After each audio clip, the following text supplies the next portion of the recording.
Welcome everybody to the Crimson 15 podcast, day 2 of PHX Comic Con, and we're still talking about the man who brought in real weapons and was arrested. And it's being a 15, by the way. We got the actual police report, the report from AZ Central, the report from KTR, so all that's going to be up on screen, and links are going to be a lot more details about what happened, what was going on during the time. As confirmed, the guy's completely out of his mind. He thought he wanted to kill, quote unquote, Aphrodite officers, which he thinks are evil officers, and he could tell the difference just by looking at them. So he thinks he has like powers, and he's going to avenge his friends that were hurt by the police, and he just got completely out of his mind. He's cosplaying as Punisher, so maybe he thinks he's the vengeful angel that's going to punish these officers. I mean, I don't know. I mean, that's what he's thinking. And then the report also, again, the report's on screen, so you can pause and look at it and read it. But yeah, the guy's completely out of his mind. He, I guess, came from California because someone in California reported to their local police department, and the police department contacted Phoenix. So hooray for the police department's doing their job. Yeah, they were on top of this, and they took care of it. And that person who called is a hero. I don't know if he was Facebooking this or he was actually on the second floor, the 200 wing, taking pictures of officers, because there were officers there just, for basic security, saying, "Oh yeah, I'm going to get this guy," and he was like live doing it at the moment, and that person's like, "Oh my goodness, he's actually there, and he's really going to do this." So that person contacted the police, and it was a woman. It's in the news article if you want to read up on it. But yeah, good on her for doing the right thing. She's a hero. Yeah. She's not a hero, but for the most part, you're a good citizen. You did the right thing. Better be safe than sorry. Why not? What's the downside? So if he didn't, what would have been the downside? And he had real guns, and the actual article has like his video talking to the judge and everything was when he was actually arrested. But he was able to circumvent all the security checkpoints, probably just walking by really fast, or went through the Hyatt and went that way, because you can there's like a middle section where there's like the food vendors, and he probably just walked in that way. Yeah, could be that too. And just skipped all the security. But again, there was just lack again of security. That was the main problem. And that's where the failure was. Yeah. And because of it, again, PHX Comic Con went completely bonkers with their response, and now everyone has to go through the security checkpoints. And we have pictures of us yesterday. It took us an hour and a half to get in. And we maybe even frontline, but we didn't mean to. It was so confusing. You had multiple people being funneled into one area. Yeah, it was just a complete cluster mess of everything. Third Street was insane. It was totally insane how to get to the convention. We kept getting different updates. First it was no props at all. Then it was some props. And then now there's a clarification email that's going to be up on screen, where now it's nothing simulated weapons, but even something that's like a Captain America shield is considered a simulation weapon. Yeah. So how's that a weapon? It's a shield, and now you have. But then I saw some people with Captain America stuff cosplaying, so it's like they're allowed in. So what's the difference? Because it's a failure of security. Yeah. And then they actually have a clarification for Ghostbusters uniforms, so you can have the proton pack. Yeah. And the wand attached right into the part that actually shoots out the beam. It's like a vacuum cleaner. Yeah. That part has to be removed from the costume or permanently attached to the backpack. So it's like, are you kidding me? Is someone going to make that into a real firearm? Yeah, because, you never know. They want to protect the ghosts and spirits there at Comic-Con, I guess. I don't know. There's no common sense to it. None. Like we said last time, it needed to be no military-style weapons. Nothing that can, like an M4, an M16, airsoft rifle, stuff that looks like real military, realistic firearms. But if someone has a Halo rocket launcher, okay, that's not real. You can tell it's fake. But apparently, and no swords and weapons, anything, baseball swords. Bats, lightsabers are banned. Those they're light. They're not. They couldn't hurt anything. I mean, what are you talking about? And at this point, it's not gonna. So, what if you just have the lightsaber hilt, but not the blade attachment? Yeah, is that okay? I know, right? So it's just a mess. All that information is going to be linked in the description. But some of the wonderful people that are cosplaying, you try to make a light situation, maybe more something serious, rather than having little cardboard cutout signs saying the Empire took away my lightsaber, and stuff like that. Because it just it was a serious situation. Nobody got hurt, but the response, it just feels like, oh, we have to do something. And I never believed in doing that as a response to something. You go, we're going to make it safer. How is having 100,000 people stuck outside the convention trying to work their way in gigantic crowds making anything safer? And won't that make it unsafe? If this guy wanted to hurt people, now you have Or someone else. Thousands of people standing in giant groups outside the convention. Well, there you go. You just made them bigger targets. Yeah, what if you didn't make anybody safe. What if someone gets a car and just goes on the fucking curb right there, right to the sidewalk? You killed there's hundreds of people. And so I don't see how this is making anybody safer. It's just, we're Comic Con. It's a sense of security. Yeah, it's a false sense of security that doesn't make anybody any safer. Nope. Not at all. You know, I'm kind of sick of talking about this guy. Me too. Yeah, it just because it affected the whole entire con. So eventually, after we got in, we actually went to some good panels. Now we're going to talk about good things about it. I thought this is all we're going to ever talk about, but apparently we have to talk about crazy people.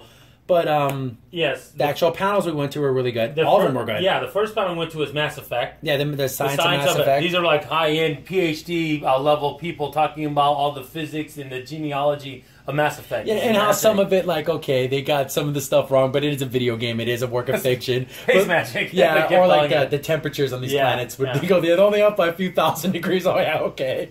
Just up off by that. But it was really cool to hear, like, actual, like, people studying for their PhDs and master degrees and like biology and stuff to actually talk about. Some of the stuff does make a little sense. Some of it doesn't make any sense, but it's kind of cool to see that people who made Mass Effect took the time to try to put real science. When you get high level people from like science degrees from universities, and a lot of these people from ASU, but they would say, "Oh, okay, this could be applied almost to real science in some ways." That tells you they did their job BioWare. They actually took the time to try to make something that wasn't just a simple fan fiction, sci-fi thing. No, they actually took the time to make it. Actually, they make one heck of a movie. I'm going to say that right now. And I know something we're talking about, but it's kind of a shame that it's not going to might get a sequel for a while because the people got mad at the facial animations, but I think it's so stupid. Yeah, if you actually play, I think anyone who actually played Mass Effect Andromeda and actually played through it, it's an enjoyable game. Fun story. I like the characters. I like the interactions. I like the world. I like everything. So what's the thing? Oh, yeah. Okay, some of the animations looked a little goofy. But that's enough to hate the game forever. Well, that's another... Yeah. That's a podcast for another day. Yeah, I know. I just wanted to talk about that because that just annoys me. But we went to a few more panels after that. Yes, we went to the panel about... Gone Too Soon, the living memory of TV shows canceled. Oh, yeah, the cancellations. I didn't necessarily... Because I didn't really watch a lot of these shows. So, except for... Powerless and Agent Carter, everything else he talked about, I kind of was. Yeah, he just showed the rest. Yeah, that's what I thought it was gonna be older stuff. That's what I was looking for, the nostalgic kick. But it was all newer age stuff. I wish they would have said modern. I probably might would have went. They did it really well. It was presented well. It was presented well. It just wasn't up my alley. At that point, I was kind of down, so I'm kind of glad it kind of picked me up a little bit because they did talk about the things I liked. And then the rest of the day was just excellent. Yeah, it was back to back to back for the panels. Oh yeah, we didn't even get that much time in the dealer room. Then we went to. I think it was Midshine Theater. Oh yeah, the Midshine Theater guys they covered the new Netflix series, so they kind of gave us a basic synopsis of each episode and the parts they liked, the parts they didn't like, and these are done by good people who love Midshine Theater. And they're really funny themselves. Yeah, and they even did their own riff on a Blockbuster employee training video, and they did it live, and they wrote the jokes and everything, and it was funny. People were laughing and. It was good. They did a super good job. A+. The thing I was disappointed, though, is that they won't put it on YouTube. I mean, come on, it's an old Blockbuster training video. I don't think you have to worry about getting the rights. I know they want to do everything on the up and up, and it's like, just put it on YouTube. They did a super good job. If they would just record it, and their timing was good, the jokes were well written, everyone laughed. They did a super good riff on that. I'm thinking about the jokes now. They're just pretty funny. Yeah, they're actually kind of making me chuckle just thinking about it. Because those training videos are so bad, and they just jumped on them, and it was good. It was good. It was a great riff. Yeah, they did good. And tomorrow they have a riff track, but I'm worried about it's going to be in a small room, so I'm kind of like, we might have to get there really early. They pack out. They've almost packed out. They're excellent. I will hope. I can't wait. They hope they come to future Phoenix Comic Con because I want to see them again after this year. Another panel we went to was about American monster things. Yeah, that was pretty cool. That was good. I wanted a little bit more.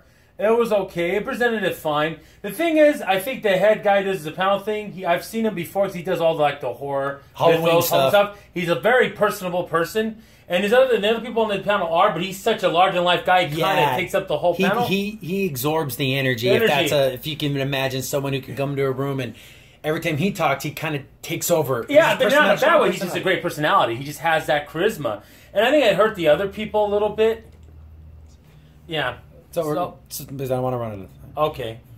So, but yeah, the Halloween one, the monsters, it's something that I never heard of. Most of these monsters I've never heard of, which is cool. No. So it's like actually learning, like, oh, you know, kind of different little myths that happen in small areas. That like Alaska, like I never heard of. Like, that's cool. Yeah, like these wolf people that live in Alaska. I'm like, oh, those guys look pretty cool. I want these in a video game. They look awesome. Yeah, they're like half wolf bear people. They're pretty cool looking. They were pretty good. Yeah, we don't want to make this super long podcast, so we'll continue to another one I thought was so good. With the last panel, we went to the awesomely awful 90s. Those guys are good. They did one for the 80s yesterday. I thought it was really funny. This one, the only complaint I had, they have good personalities. They're funny guys. Yeah. But they show the clip, like the opening clip of like a TV series, and then they kind of talk about it. I wish they would have just had some more, kind of like a slideshow to go along. A little bit more video. A little bit. Obviously from the guy we said yesterday, you know, just a little bit more video would have been fine. But they did a real good job. They were funny. So, you know, I thought that was really good too. And another thing, I know I don't want to get back to what we said earlier, but we wanted to go out to eat, but the problem, if we would have left, we'd had to come back and do a check-in process again, so we just stayed in the convention. Just stayed in the convention because it wasn't worth it, and that hurts the whole local people because people aren't going out to eat. It's good for the vendors in the hall, I guess, the food vendors, but not good for the insanely expensive $30 whole pizza. Yeah, we got a picture of that. It's like if you wanted a whole pizza here in the con, it's $30. Or we did what we did after today. Let's go eat afterwards. Yeah, we got 2 pizzas for half the price. Yeah, just wait. It's only a few hours. I mean, come on. If I can survive the whole day without having to eat a lot of food, just drink water, eat your good breakfast, and you should be fine, and just eat a big dinner. Yeah, but they said, exactly, and they said that today that if you don't bring any bags, it will be, you know, you'll just get it right away. So we'll see. We'll test that. Yeah, we're not bringing any bags or anything. So if you brought bags for snacks and stuff, you have to wait in this gigantic line. So just... No, we're not doing that today. Stuff a couple things, energy bars or something like that in your pockets, and that's what's going to be your thing. Yeah, if you're going to the convention, just do that. So that was day 2. I just didn't want to focus on more negative, but Phoenix Comic Con just seems to be it just attracts negativeness. And hopefully this podcast we do tomorrow, hopefully it's all going to be positive. Yeah, just positive. We don't have to talk about this crazy guy anymore. Exactly. So I'm getting done with it. This guy is taken care of. He gets the medical help he needs. He goes to jail for his crime, and that will be the last we ever hear of this guy. Yeah, we never have to talk about it ever again. Yeah, I don't want to either. I'm done with it. So thanks for tuning in. That was day 2. We'll have a video up tomorrow for day 3. And we'll see you then, guys. Thanks for watching. Yeah, see you later. Bye.